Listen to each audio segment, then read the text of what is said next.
Muito bem, fã de esporte, seja bem-vindo, seja bem-vinda. Está começando o nosso Linha de Passe neste sábado para a gente discutir rodada aí dos estaduais.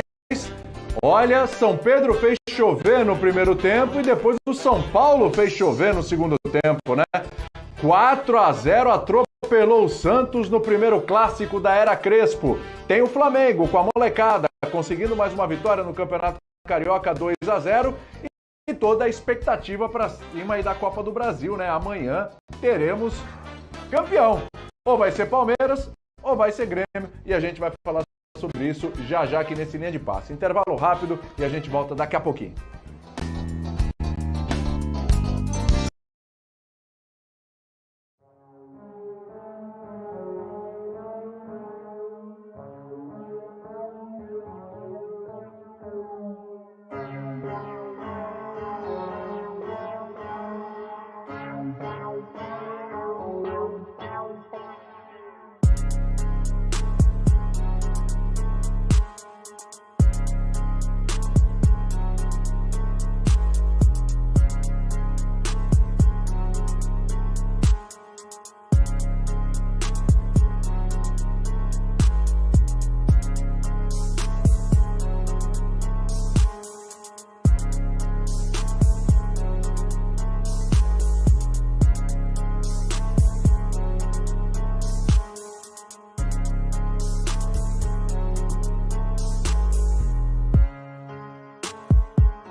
Muito bem, fã de esporte. Começando o nosso Linha de Passe, hein? Com a goleada do São Paulo, a vitória do Flamengo, a expectativa para a decisão da Copa do Brasil entre Grêmio e Palmeiras. Muito bem, atenção aos nossos comentaristas de hoje.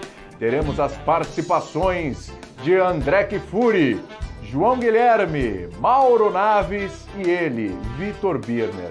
Geralmente eu peço para abrir, né, mostrar os comentaristas, porque é uma oportunidade que eu tenho também de sentir quem está mais no clima para começar o programa. E assim, só de olhar o rostinho de vocês, eu percebo um sorriso fácil, quase bobo, no rosto de Vitor Birner.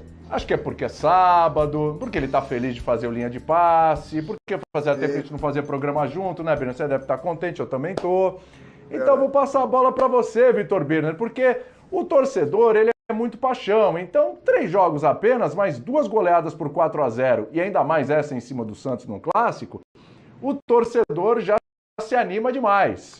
Dá para se animar bastante, Vitor Birner? Ou calma, vamos devagar que tá só no comecinho. Tudo bem, meu querido? Tudo bem, William? Boa noite a você, boa noite aos colegas, aos fãs e às fãs do esporte. Primeiro, na lata.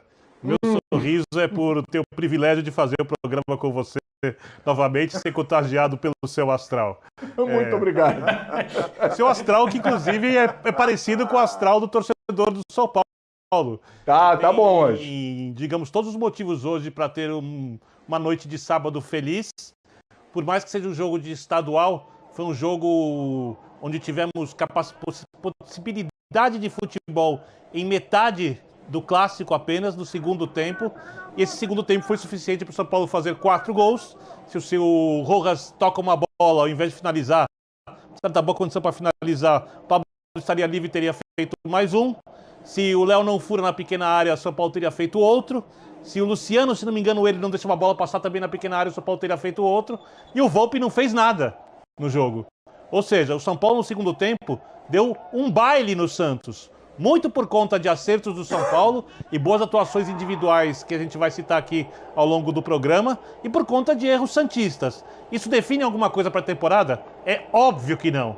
Isso só diz que o São Paulo fez um bom jogo hoje no Clássico, quando o Crespo fez pela primeira vez uma adaptação tática às necessidades do jogo.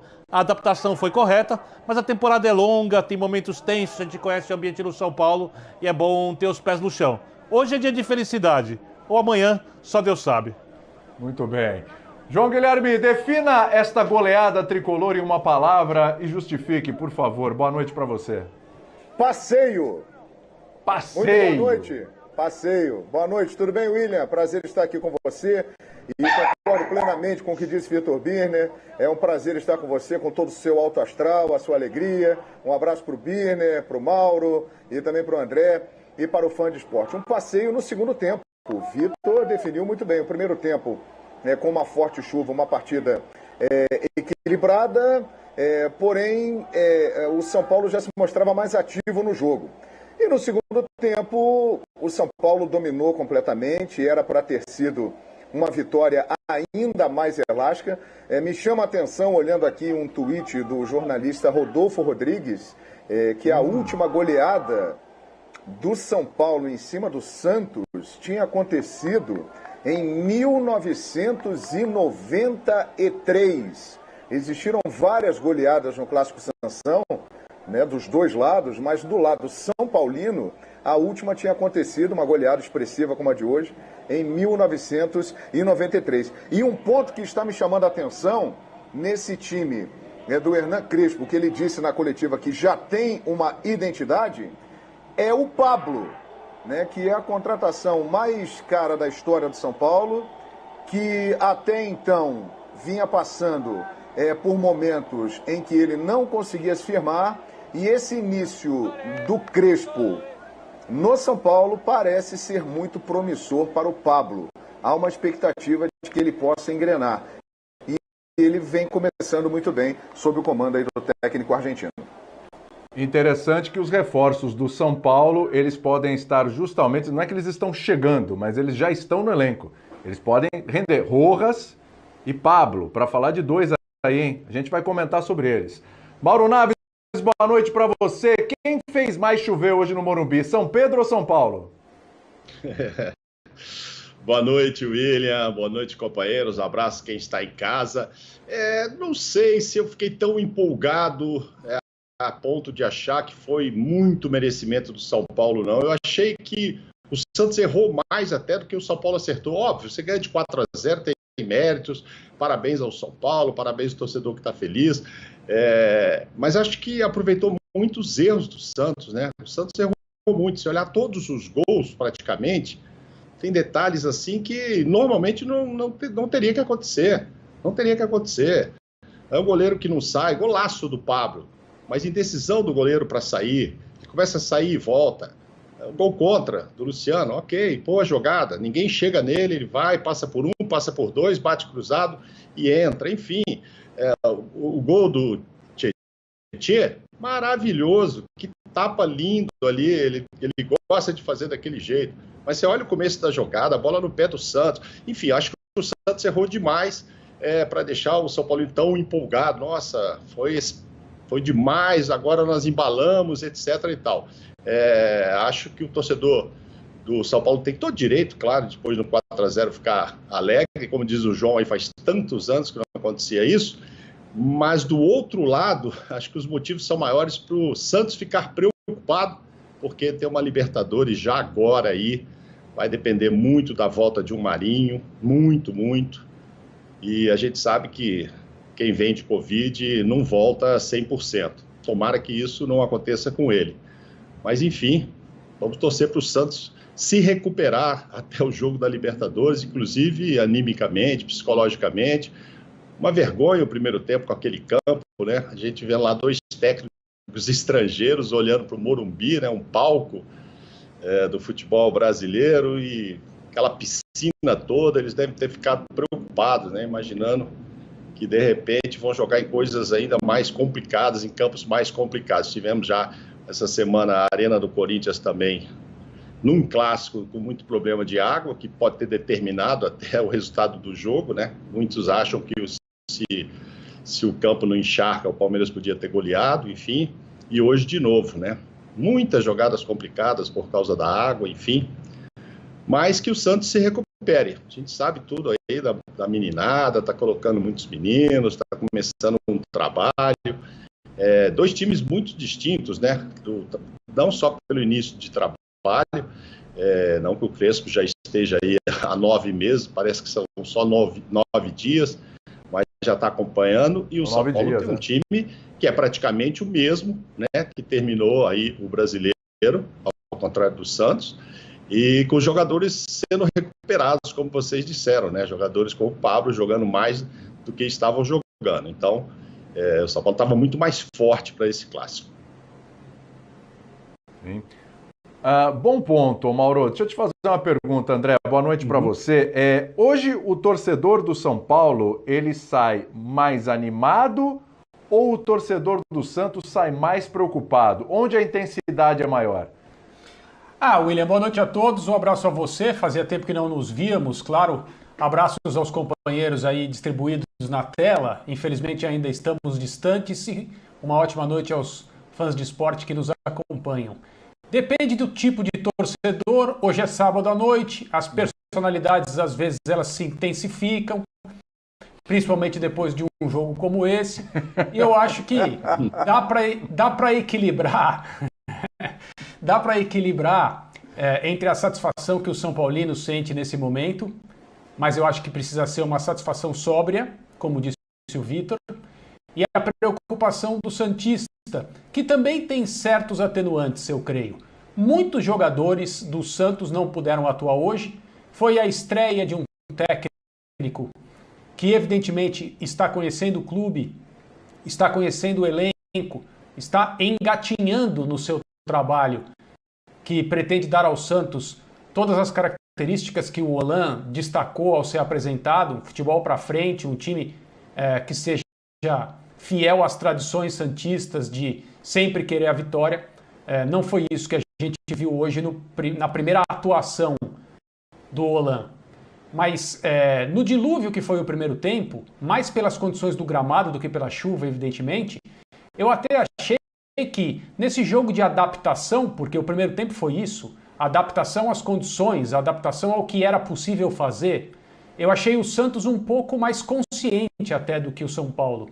E eu acho que aí nós podemos falar das características de cada time em relação à necessidade de adaptação. O São Paulo é um time leve, o São Paulo é um time que, pelo que a gente viu nas primeiras atuações sob o comando do Crespo, mantém a característica de toque de bola. É um time um pouco mais... eu vou usar um termo aqui, mas que ninguém se confunda, eu não quero causar esse tipo de coisa, mas é um time um pouco mais posicional em relação ao que era a equipe do Fernando Diniz, que agrupava muitos jogadores. Isso para mim é claro uma intenção do treinador. Então, quando você vence um clássico por 4-0, mesmo que deste clássico se possa aproveitar em termos de futebol só o segundo tempo, você fica muito satisfeito, mesmo no início de temporada. É 1000 vezes melhor estar do lado vencedor do que do lado perdedor de uma situação como essa. Mas eu acho que a fragilidade que o Santos mostrou hoje tem várias razões. Ela evidentemente não tem nada a ver com o trabalho, com as ideias, com a capacidade do seu treinador. E sim com os problemas que o Santos enfrenta há muito tempo, especificamente na noite de hoje, as tantas e tantas ausências que acabaram redundando em erros, como bem salientou o Mauro, em quase todos os gols que o São Paulo fez. Para a gente começar a falar dos personagens aí desse São Paulo, lembrando, claro, são 3 jogos aí do São Paulo ainda nessa temporada, começando pelo Birner, Pablo e Luciano. Pablo já fez o dele no jogo passado, fez mais um hoje, participativo, enfim. Você acredita nessa dupla, Birner? Pablo e Luciano? Bom, segundo a informação do Plihal, que tem dado 500 mil bolas dentro dessa fase do São Paulo, o Crespo disse à diretoria do São Paulo que pretende recuperar o Pablo. E ele está conseguindo, né? Porque o Pablo é um jogador que, pelo menos no estadual, e aí é preciso um pouco de paciência. Quando eu falo que o futuro a Deus pertence, quando o assunto é São Paulo, pode ser um futuro positivo e pode ser um futuro negativo, não dá para saber. Eu só digo que essa atuação não define o futuro do São Paulo. Ela é parte de uma construção longa, trabalhosa, que vai ser testada em situações muito mais complicadas. A gente não sabe qual elenco o São Paulo terá mais para frente, né? A gente não sabe quais jogadores vão sair, quais jogadores vão chegar. Então, é um começo sem dúvida positivo. É isso que importa, porque é o possível agora, mesmo que isso não defina absolutamente nada. E esse futuro passa pelo Pablo. É um jogador que até o momento o São Paulo não tem nenhuma proposta, ele está nos planos do treinador, que também pediu um outro centroavante. O próprio Muricy Ramalho deu uma entrevista ao Alexandre Silvestre, da TV Gazeta, entrevista que viralizou inclusive. Ele fala: precisamos de um 9. Então o Muricy sabe que o São Paulo procura um outro centroavante, mas isso não impede, obviamente, o treinador de querer recuperar o Pablo, do Pablo acabar sendo o centroavante do São Paulo. E o Luciano parece, por enquanto, com um encaixe melhor com o Pablo do que a gente via no jogo um pouco diferente. O André já chamou atenção para isso na abertura dele na linha de passe, porque antigamente o São Paulo vinha com muitos jogadores para trás, ele tinha que levar esses jogadores à frente, trocando a bola em velocidade, acelerando o jogo. Hoje o São Paulo tem sempre jogadores abertos pelos lados, que vão tentar dar um pouco mais de amplitude, espalhar a defesa do adversário, e aí fazer o trabalho por dentro ou pelo lado. E isso facilita para o Pablo, porque o Pablo ele não precisa vir fazer a transição de trás para frente, ele pode estar um pouco mais adiantado, se movimentando, encostando em qualquer lado que ele achar necessário, ou esperando a bola mais pelo meio. E ele está se adaptando melhor a isso, que é uma função que ele fez, por exemplo, com o Thiago Nunes no Atlético Paranaense. Era muito mais parecida a forma de jogar do Pablo no Atlético Paranaense do que era com o Fernando Diniz. Isso facilita. E eu quero chamar a atenção para um personagem do jogo, porque ele costuma jogar mais vezes mal do que bem. Só que hoje ele fez uma senhora partida, que para mim foi o Igor Vinícius. Para mim não tem condição, ou nunca mostrou condição, para ser mais exato, de lateral direita do São Paulo.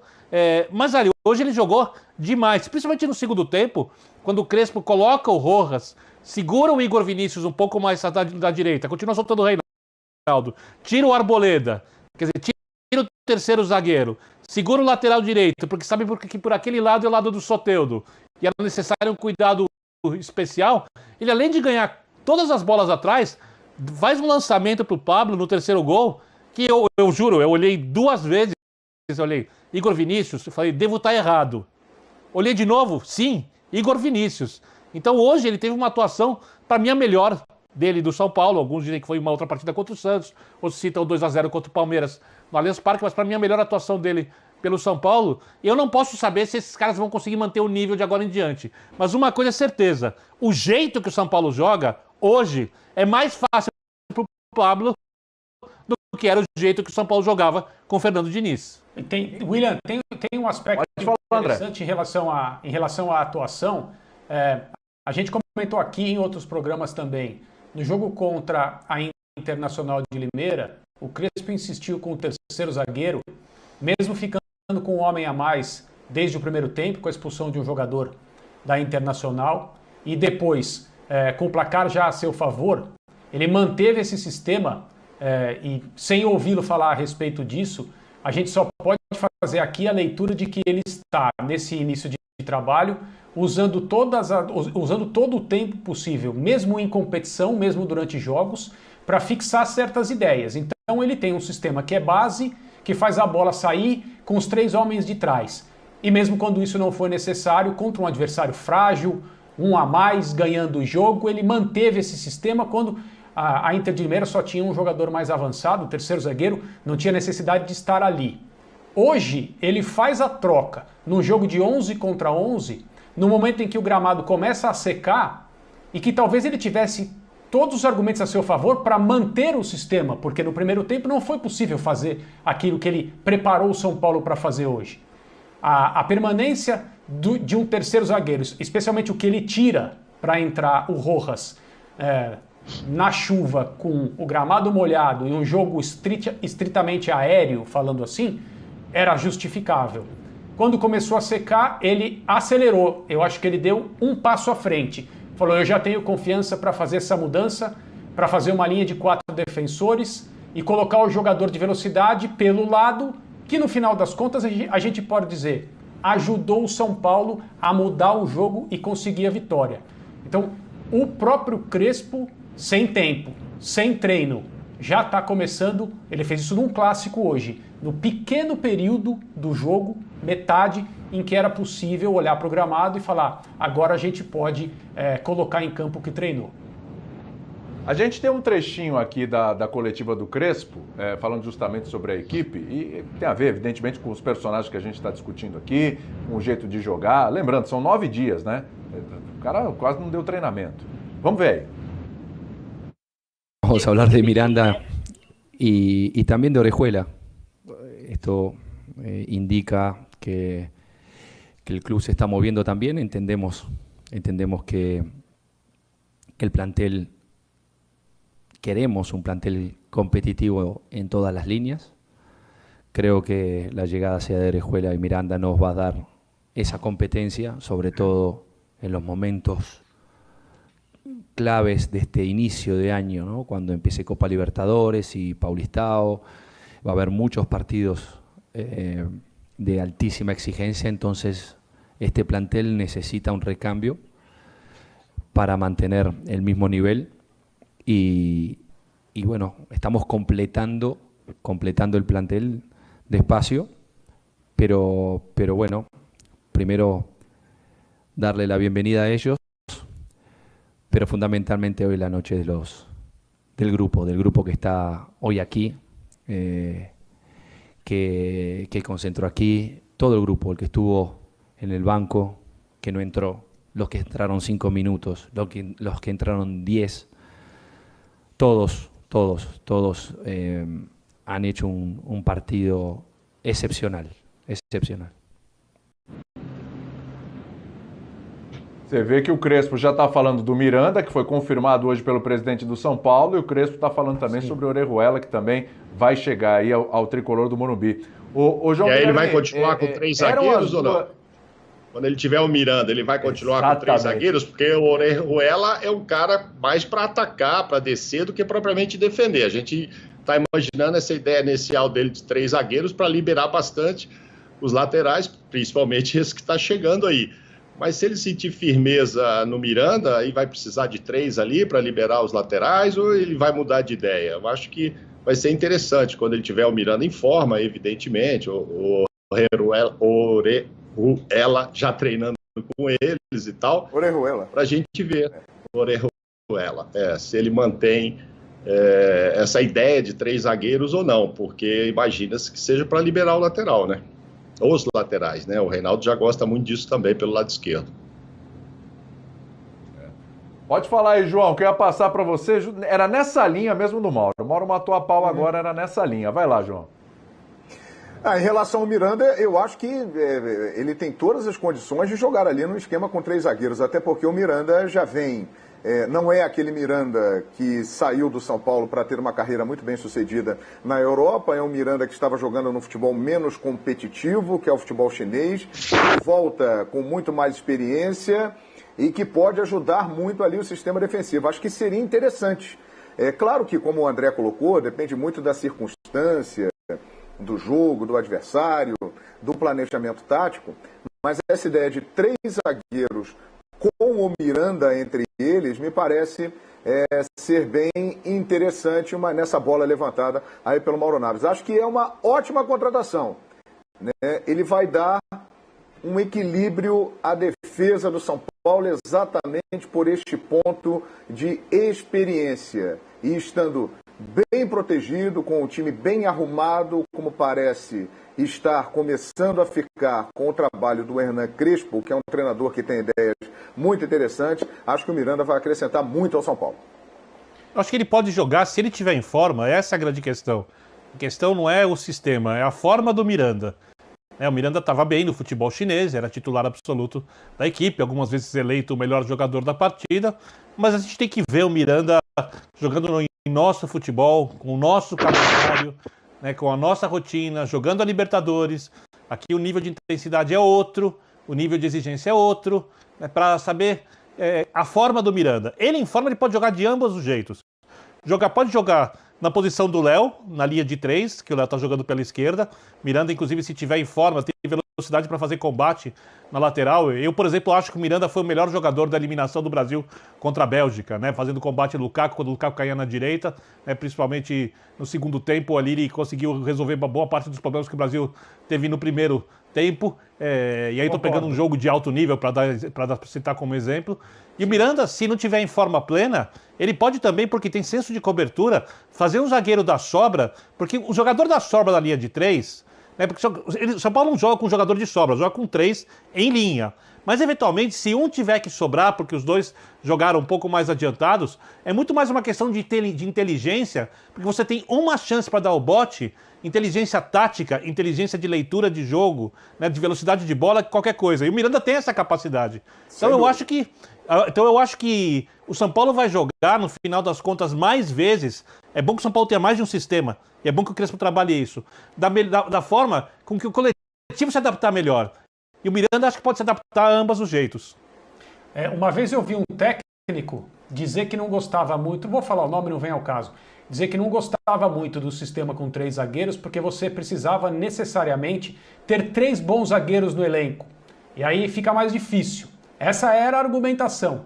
Mas quando o zagueiro é bom, e eu acho que ninguém discute que o Miranda é um zagueiro mais do que bom, um jogador de nível internacional, seleção brasileira, experiente, bom tecnicamente, não estou nem falando dos atributos dele em bolas aéreas ofensivas, que também é algo que evidentemente vai ser utilizado, mas quando você tem um cara como ele, não importa se você joga com 2 ou com 3 zagueiros, né?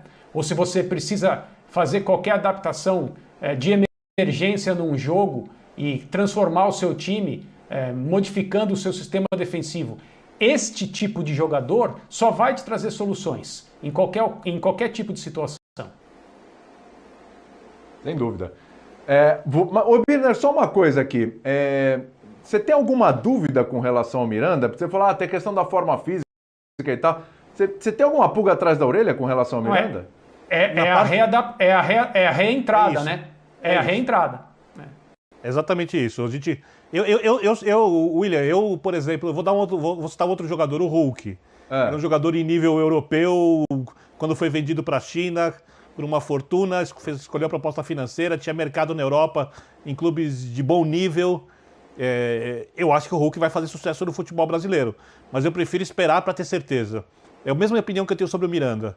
Jogador de alto nível, um jogador para mim que, se tivesse em forma, poderia atuar inclusive em times da Europa, né? Mas não atua, foi bem na China, e tenho que ver como vai ser a readaptação, que nível de Miranda a gente vai ter no São Paulo. Pode ser um Miranda até mais inteligente, que saiba jogar de uma outra forma, pode ser um Miranda fisicamente perfeito, e aí podendo repetir o futebol de antes. Eu não sei, porque eu não vi ele jogar no futebol chinês, então eu não gosto de cravar. Então não é que eu tenho dúvidas, eu espero para ver o que acontece para a gente poder avaliar qual Miranda o São Paulo contratou. Se o Miranda jogar 70% do que ele jogava antes de ele ir para a China, né, quando ele jogava no São Paulo, o São Paulo contratou um reforço que vai ajudar demais. Ô, William, o Miranda está com 36 anos, fará 37 no dia 7 de setembro. E acho que ele pode vir a ter a importância para o time do São Paulo que o Daniel Alves vem tendo, principalmente nesses tempos mais recentes. O Daniel Alves está cada vez mais deixando a figura do lateral de lado e se tornando efetivamente um jogador de meio campo. Ele começa a dominar, com toda a qualidade que ele tem, aquele setor de campo, que algumas vezes ele esteve por ali, mas agora está mais constante. O Miranda pode ter essa importância para o time do São Paulo. Podem ser aí 2 pilares do time, o Daniel Alves no meio campo e o Miranda na defesa. Eu não tenho dúvida que o Miranda vai acrescentar muito ao time do São Paulo. Sim. Ô Mauro, a gente está falando aqui de Miranda, que vai chegar, etc., mas antes a gente estava falando da questão dos reforços que estão dentro do São Paulo. A gente falou do Pablo, lembrou bem aí do Igor Vinícius, o Vitor Birner. Agora, e o Rojas, hein? O Rojas me parece ser mais um desses jogadores, inclusive estava vendo São Paulinos comentando depois do jogo, o Rojas hoje, claro, não brilhou, mas ele entrou, ele mudou, né, ele abriu algumas opções, inclusive, ali no São Paulo, nesse time do São Paulo hoje no Clássico, e o torcedor começa a ver com expectativa, com bons olhos. Talvez essa seja a principal peça desses que estão aí dentro para poder transformar esse time do São Paulo? Não, é que ele tem uma característica que o elenco não tinha, né? Então ele vai oferecer isso agora para o Crespo, que é esse jogador aberto, do 1 contra 1, de ir para cima, de driblar. Evidentemente que ele ficou tanto tempo sem jogar que está muito ansioso. Às vezes, esses 2 jogos que eu vi, no último e nesse, ele chegou até a bater o pênalti, fez gol lá e tal, mas me lembrou um pouco o Rony, naquela ansiedade quando ele estreou no Palmeiras em fazer gols. O Birner chegou a citar o lance aí, que ele poderia ter passado a bola, mas ele quer fazer gols, porque ele está voltando agora, ficou tanto tempo fora, né? Então ele precisa administrar um pouco essa ansiedade, aproveitar esses dribles, quando vencer o marcador, olhar para a área, ver se é para ir mesmo para cima e bater pro gol, se tem alguém mais bem colocado ali para ele passar a bola, mas eu acho que sim, é questão de tempo só, porque ficou muito tempo fora, então tá meio ansioso, entra e quer mostrar serviço e tal, mas entrou bem, tanto no último jogo como hoje, e dá essa amplitude, como se fala atualmente, né, de poder abrir um pouco, coisa que o São Paulo estava jogando muito por dentro por não ter esse jogador do lado direito, né? Depois da saída do Antony, o São Paulo não tinha isso, então jogava de outra forma, e ele é uma opção para isso. A gente imagina até que o Crespo goste desse tipo de jogador para jogar exatamente numa função aberta por ali, e aí o Rojas pode ter boas oportunidades com ele, quem sabe até se tornar um titular mesmo absoluto. Agora o Igor não, né? Estão contratando outro lateral e tal, eu acho que e o Juan Fran não vai embora, então as oportunidades vão ser menores para ele, em que pese ter feito, ter aproveitado aí a chegada do Crespo, está fazendo boas partidas, hoje fez mais uma boa partida, um belo lançamento, mas acho que ele vai ter menos espaço aí. E voltando lá com relação ao Pablo, se o cara tem o técnico que foi um centroavante como o Crespo, sabia muito bem o caminho do gol, e o Pablo de bobinho e burro não me parece ter nada, ao contrário, me parece um jogador até bastante inteligente, deve estar conversando lá com o Crespo, com certeza nos treinos, depois dos treinos e tal. Professor, me dá aqui o atalho que o senhor tinha lá, como é que era e tal. Eu acho que ele tem muito a crescer, o Crespo apostando nele e ele aprendendo muito com o Crespo, porque eu acho que ele tem inteligência e humildade suficiente para isso. Então é outro que deve fazer uma temporada muito melhor do que a anterior. Tem um detalhe Pode falar, João. Rojas, tem um detalhe também em relação ao Rojas, dessa ansiedade que ele vem demonstrando, né? Além de ter ficado aí 2 anos parado, me lembro que ele veio muito bem naquela boa arrancada que o São Paulo deu no Campeonato Brasileiro de 2018, ali naquele período de Copa do Mundo, e depois, lamentavelmente, acabou se machucando. Agora, tem um acordo do São Paulo com o Rojas para ele mostrar serviço neste Campeonato Paulista, né? Sim. Há um acordo até o final do Campeonato Paulista, dependendo do rendimento, aí o São Paulo oferecerá um contrato mais longo para ele. Então também é um motivo, né, para que ele venha a apresentar serviço, e se jogar o que jogou em 2018, o equatoriano também pode vir a ser uma peça importante desse São Paulo do Crespo. Lembrando, William, que foi noticiado por alguns colegas, e não sei quem foi o primeiro a dar a informação, então eu peço desculpas, o São Paulo está no circuito para tentar contratar o Borré. Também. Se vier, provavelmente vai ser só no meio do ano, né, porque era o que disse para o Palmeiras, que também está interessado no jogador, e o São Paulo conta ali com a influência do Crespo, um cara histórico no River Plate, conhecedor dos bastidores do River Plate, argentino, certamente muito respeitado pelo centroavante colombiano, né? Então o São Paulo tem ali seus trunfos para tentar contratar o outro número 9 que o Muricy citou naquela entrevista. Sim, lembrando, como muito você bom, falou, o Palmeiras está nessa briga aí também. O André, o Santos, hein? Qual o impacto desse 4-0 às vésperas de uma partida importante pela Libertadores, né? Terça-feira que vem, com transmissão no Fox Sports, 7h15 da noite, não percam, hein? Tem o Santos contra o Lara. Qual é o impacto, hein? Porque eu sei, o time não era o principal hoje, tá faltando o Marinho, tá faltando o Dali, não tem Caio Jorge, não tem Pará, enfim. Mas tomou um 4-0 num clássico. E aí para terça-feira, hein? É uma questão de absorver esse impacto.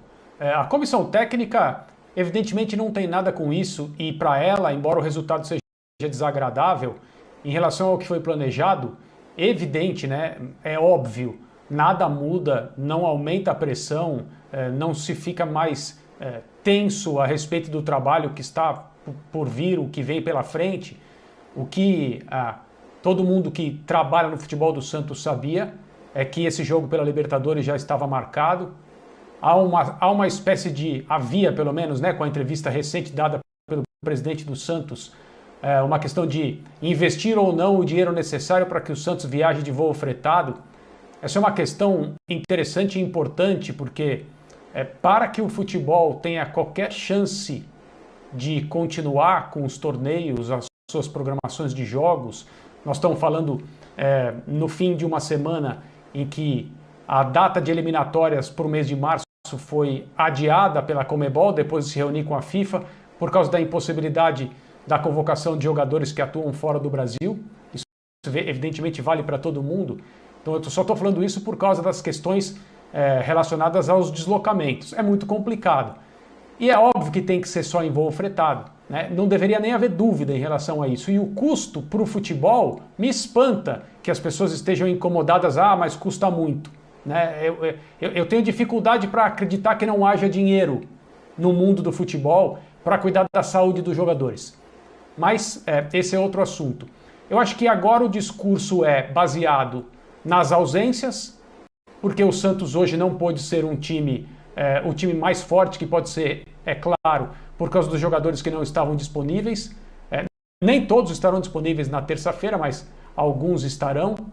Tem uma dúvida muito grande em relação ao Marinho, pelo que já foi mencionado aqui. Voltar do período de isolamento e de recuperação de um problema de coronavírus é sempre algo, né?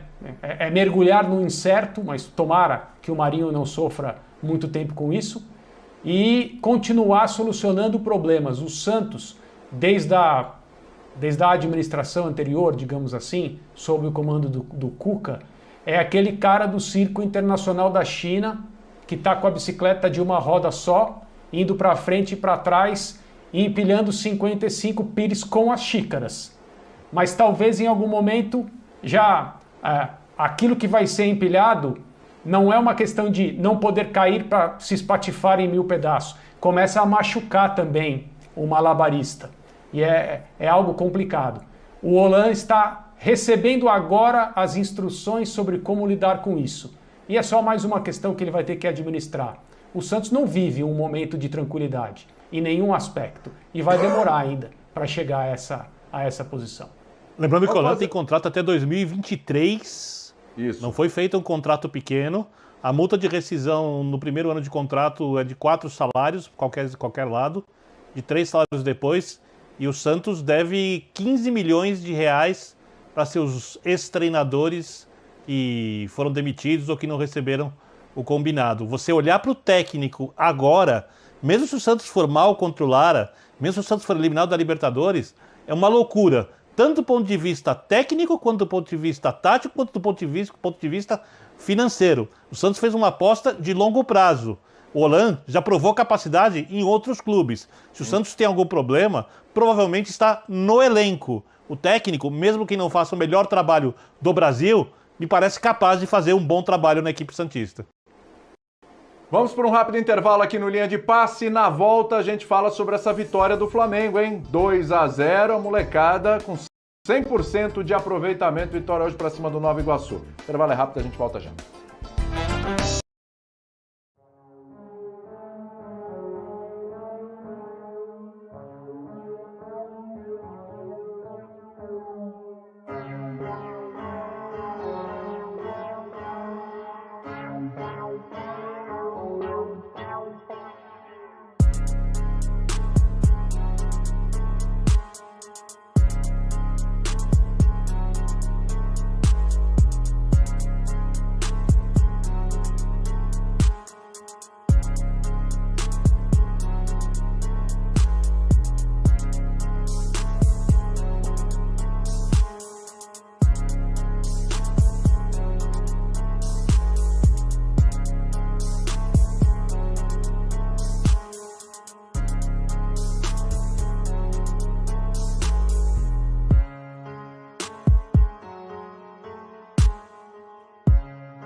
Seguindo aqui para falar do Flamengo, vitória sobre o Nova Iguaçu 2-0, 2 jogos, 6 pontos, 100% de aproveitamento, 3 gols marcados, nenhum sofrido.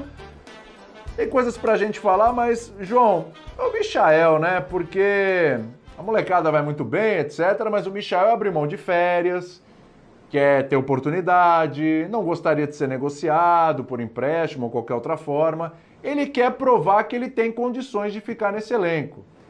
O que você viu hoje prova que ele tem condições ou você ainda está com a pulga atrás da orelha? Olha, William, ele demonstrou essa vontade que você colocou aí nas suas palavras em campo. Ele realmente ele está querendo acertar. Ele sabe que é uma oportunidade muito boa para a carreira dele ir bem no Flamengo. E ele tem condições de ficar no elenco do Flamengo, na minha opinião. Agora, ele precisa ser, de novo, aquele Michael do Goiás. E convenhamos que agora ele está num clube diferente, num elenco diferente, com uma proposta de jogo muito diferente. E ele, de fato, tem encontrado dificuldades. Ele hoje lutou muito... No Flamengo ele nunca foi, né, João? No Flamengo ele não teve... Talvez no momento início, de Michael de Goiás, né? Talvez ali no início, com o Jorge Jesus, que foi o treinador que pediu a contratação dele. Eu me lembro que ele fez um bom jogo contra o Fluminense, fez até o gol da vitória, numa arrancada do Gabriel. Ele dava sinais de que poderia dar certo. Mas aí veio a pandemia, o Jorge Jesus foi embora, chegaram o Domi, chegaram o Rogério, e nas oportunidades que ele teve, realmente a coisa não aconteceu. E hoje, novamente, ele manteve o padrão da temporada passada, lutou muito, se esforça, mas ele não consegue render aquilo, até porque foi um jogador caro, um investimento de 7,5 milhões de euros, era um jogador valorizado, muito pretendido, né, na época da contratação por vários times. O Flamengo fez a contratação e isso também pesa bastante. Agora, ele hoje, mais uma vez, não aproveitou a oportunidade numa competição de um nível técnico baixo contra um adversário muito limitado, tanto é que o Flamengo vem jogando com a sua equipe sub-20, com alguns jogadores um pouco mais experientes e não vem encontrando dificuldades. Hoje pegou o Macaé, venceu por 2-0, com os reforços, digamos assim, do Michael, do PP, que fizeram parte do grupo principal do Rogério Ceni, que conquistou o Campeonato Brasileiro. O Hugo Moura, que estava emprestado ao Curitiba, jogou e inclusive foi muito bem. O restante foram realmente garotos. E o destaque da atuação do Flamengo, sem dúvida alguma, os laterais. Eles estão pedindo passagem. Mateuzinho e Ramon, eles estão no ponto para se tornarem os laterais reservas imediatos do Flamengo. O Mateuzinho, na minha avaliação, deve ser o reserva imediato do Rafinha, que deve estar chegando, a negociação está em andamento, e o Ramon deve ser o reserva imediato do Felipe Luiz. Os dois laterais, muito bem, chamando a atenção, principalmente pela qualidade do cruzamento. O Rodrigo Muniz, que fez 2 gols hoje na vitória, acabou se beneficiando disso. O Ramon desde o ano passado, né? Não Sim, tem exato. novidade. Eu acho que o Ramon já devia ter sido o reserva no passado. O Mateuzinho também é um jogador que vem crescendo. E essa é a vantagem de você ter um timaço como o do Flamengo.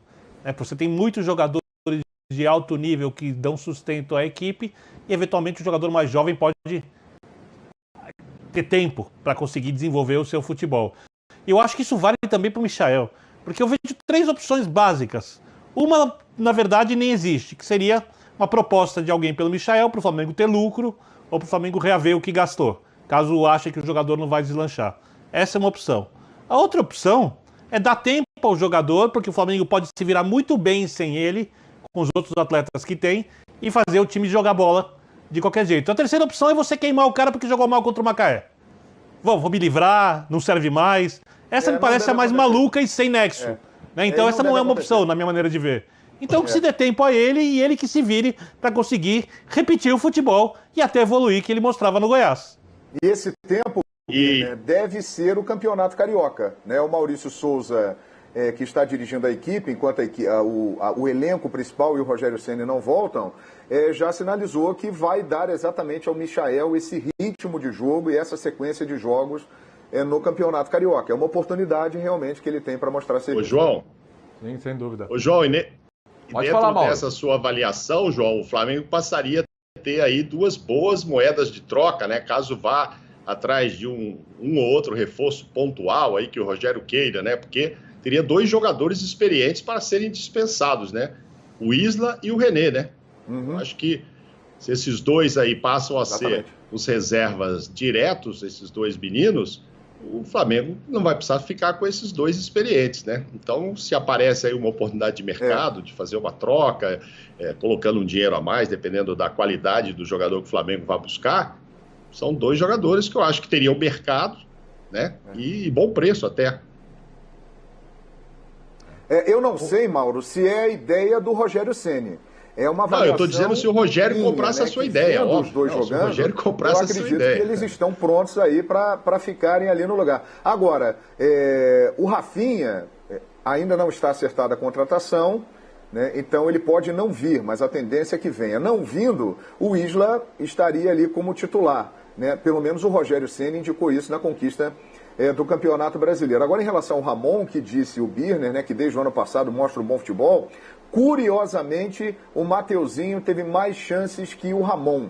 A partir do momento que o Rogério Ceni assumiu, o Ramon praticamente não esteve em campo, teve raríssimas oportunidades e teve menos jogo com o Rogério do que o Mateuzinho. O Mateuzinho, no final, agora entrava no lugar do Isla, aí nos jogos e tal, teve mais chances com o Rogério Ceni. Ô André, quando o Marcos Braz falou é necessário oxigenar o elenco, a gente imagina talvez, sai um daqui, vem outro de lá, mas assim, alguma troca, um empréstimo aqui, aproveita o jogador de lá. Dá pra gente imaginar que esse Flamengo não precisa, então, Rafinha, ok, tá aí, mas não precisa de nenhuma contratação, basta olhar essa molecada e o Flamengo já tem em casa o que precisa para montar um elenco que aguente essa temporada com qualidade?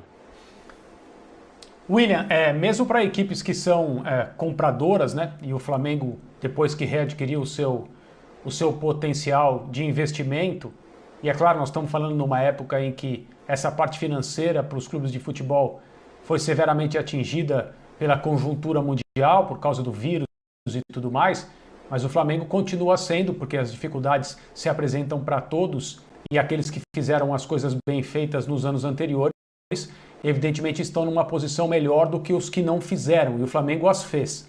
Então, o Flamengo continua sendo um clube que investe no seu elenco, então logo a normalidade retorne, a gente infelizmente não tem como fazer alguma ideia de quando isso vai acontecer, um clube como o Flamengo estará, pelo menos aqui no seu setor, Brasil, América do Sul, na posição privilegiada que ficou clara para todo mundo durante a temporada de 2019.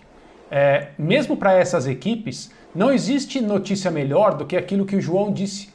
O fato de estarem surgindo nas categorias de base jogadores que têm qualidade técnica, têm compostura, têm talvez, tomara, cabeça para construir a sua vida dentro de um lugar como o Flamengo, com o tamanho da pressão que eles terão de enfrentar, para quem sabe um dia seriam substitutos dos jogadores que atualmente atuam nas laterais. Então essa já é uma grande notícia. Está aí, se tudo der certo, um futuro, entre aspas, garantido, porque o futebol não oferece garantia de nenhuma maneira em nenhuma situação. Mas são boas notícias.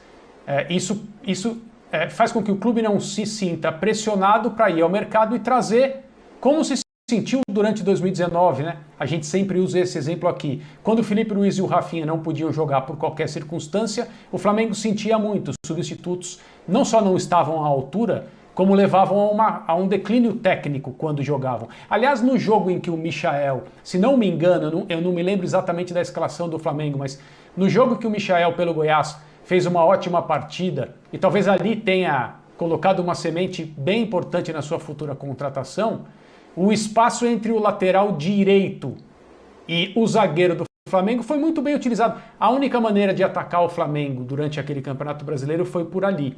Então, existem aí os indícios de que era necessário melhorar e se reforçar nessas posições.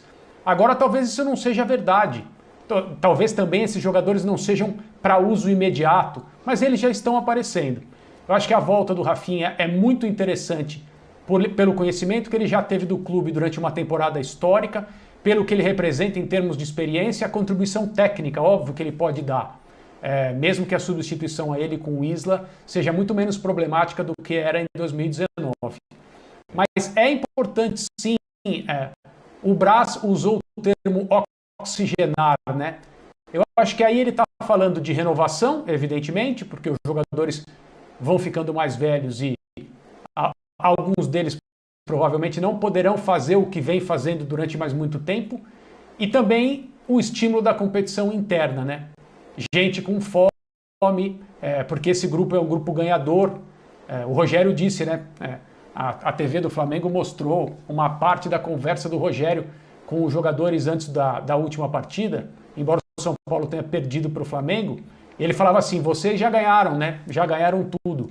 Agora, vocês querem ser conhecidos como alguém que ganhou uma vez ou jogadores que ganharam durante uma era? E todos ali responderam. É claro que em todos os vestiários isso existe. O Flamengo perdeu esse jogo, né? Eu não estou supervalorizando esses momentos, mas eu acho que tem que fazer parte do planejamento das pessoas que tomam decisões construir uma era e não apenas um time vencedor por pouco tempo. Olha, eu tenho só mais 3 minutinhos de programa, coisa rápida aqui, eu quero ouvir de vocês o seguinte, vamos lá. Primeiramente, Mauro Naves, vamos lá. O que o Renato tem que fazer de diferente neste domingo para conquistar a Copa do Brasil? Estou falando de diferente em relação ao primeiro confronto contra o Palmeiras. Coisa rápida assim, Mauro Naves. Primeiro, torcer muito para o Maicon estar bastante inspirado, que ele que carrega o time nas costas. Colocar o Jean-Pierre na tomada, o dedo do Jean-Pierre na tomada, ou tirá-lo do time, colocando o Ferreirinha. Quer que eu me alongue mais? Não? Tá bom já por aqui? Não. Pode falar mais um pouquinho, porque eu acabei de receber uma mensagem aqui que me deixou feliz. Ganhamos mais 2 minutos de programa, então pode falar mais um minutinho, vai lá. Dimas. Então, assim, eu acho que são 4 jogadores fundamentais ali, né, do time que tem jogado e tal. Tem desfalques, o Grêmio, mas Jean-Pierre, Maicon, o PP, o Diego Souza formam a base agora desse time que pode vir aqui e virar para cima do Palmeiras essa situação. Mas o Jean-Pierre não vive boa fase, é jogador muito importante, não está fazendo mais o que o Renato pediu tanto, que entrasse na área, está jogando quase de primeiro volante lá atrás, não se sabe por quê, não pode ser que o Renato esteja pedindo isso para ele é muito importante para encostar lá na frente, então ele precisa estar inspirado para esse jogo, para ajudar o Renato, para ajudar o Grêmio. E não demorar para colocar o Ferreira. Ferreirinha é 1 a 1 ali, é o cara que vai para cima, é o Rojas que estavam falando aí do São Paulo e tal, o cara que pode mudar, cortar o zagueiro, partir para cima, e acho que o Renato tem demorado muito para colocá-lo no time. Não sei se de repente ele já não vai sair com o Ferreira como titular. Muito bem. João Guilherme, tem muita gente falando, olha, mas naquela Libertadores, hein, Palmeiras foi lá, meteu 1 a 0, o Grêmio veio aqui no Pacaembu e se classificou. O que tem de diferente daquela situação para o torcedor do Palmeiras ficar confiante para amanhã?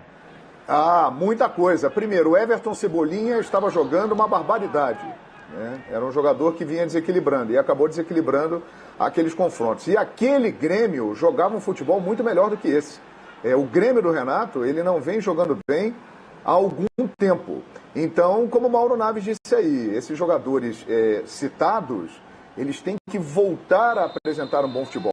E principalmente o meio-campo do Grêmio, que é um dos mais qualificados do futebol brasileiro. Você tem ali Matheus Henrique, você tem Maicon, você tem Jean-Pierre, você tem outras opções, como Lucas Silva, por exemplo, e não sai nada dali.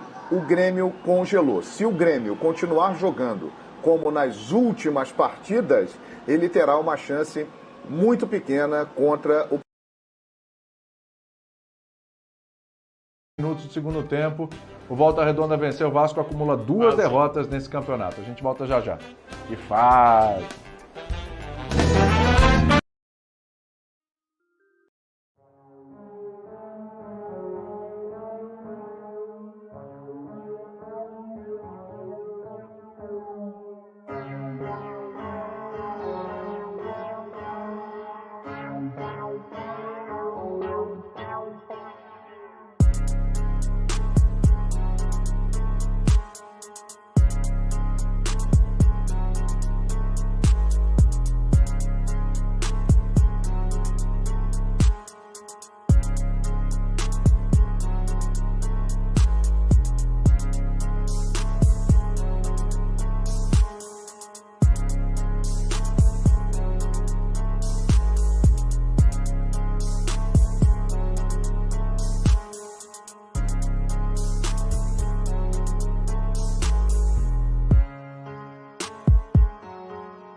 Meus amigos, foi um prazer revê-los, fã de esportes, prazer contar com você aqui. Lembrando, hein, terça-feira, 19h15 no Fox Sports, Santos e Deportivo Lara. E amanhã tem linha de passe às 8 da noite para falar dessa decisão aí da Copa do Brasil entre Grêmio e Palmeiras. Amanhã, Palmeiras e Grêmio, jogo no Allianz. Obrigado, André, Vitor Birner, Mauro, brigadão, João Guilherme. Um abraço a todos. Até a próxima. Valeu. Valeu. Valeu.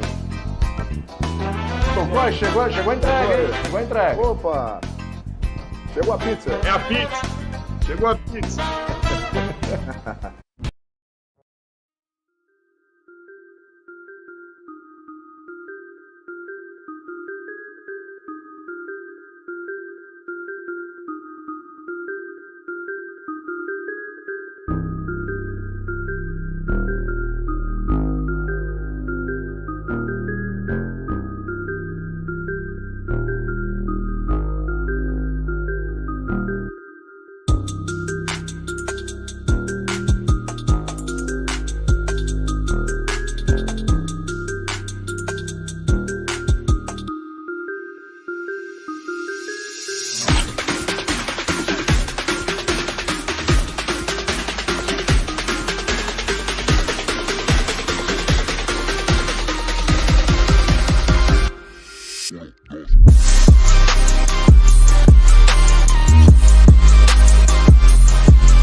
Você ligado na Globo, agora é hora de acompanhar um outro grande jogo, um jogão de bola, desse pra você curtir como quem gosta de futebol. Quase tudo pronto, é hora do apito, é hora da bola rolar. Foi falta em cima dele.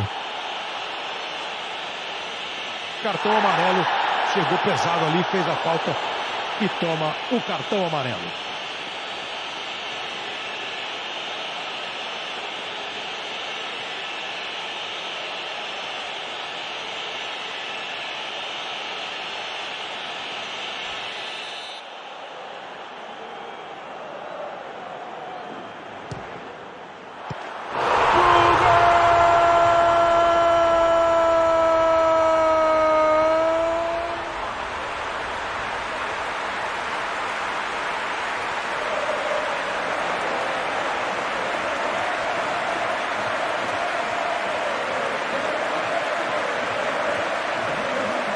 Era clara a possibilidade de um lance mais perigoso numa bola assim.